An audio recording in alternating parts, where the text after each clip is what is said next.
নমস্কার, আপনাদের হচ্ছে নিউজ লাইভ। পুলিশের গাড়ি নিয়ন্ত্রণ হারিয়ে একটি বাইকে ধাক্কা মারলে গুরুতরভাবে জখম হলো একজন পথচারী। ঘটনাটি ঘটেছে সুজালির চুলিতলা মোড় এলাকায়। মৃত আহত ব্যক্তিকে রামগঞ্জ ব্লক স্বাস্থ্যকেন্দ্রে ভর্তি করা হয়।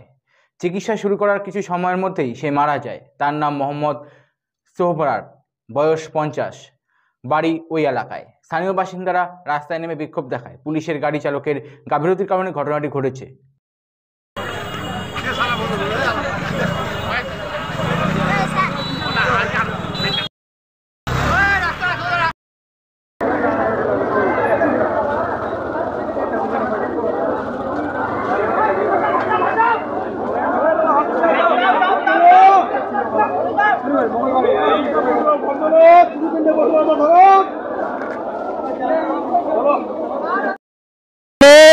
আমার দোকানের সামনে অনেক মানুষ বসেছিল সামনে, তো হঠাৎ করে দেখতে পাই পশ্চিম দিক থেকে পুলিশের ভ্যান আসলো একটা।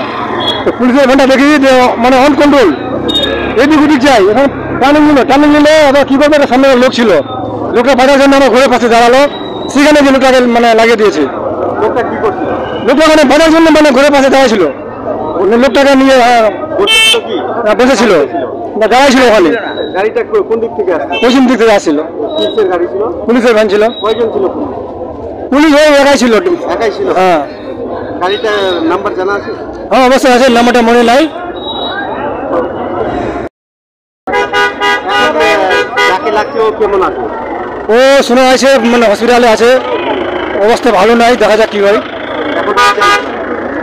এখন কি চাই, পুলিশ তো করেছে অ্যাক্সিডেন্ট, এখন বিচার চাই। আমরা সবাই মিলে আমরা আগ্রহ করি যে বিচার হোক, যা হাতে ফাঁসলা হোক, এখনো মানুষ এটা চাইছে এখানে।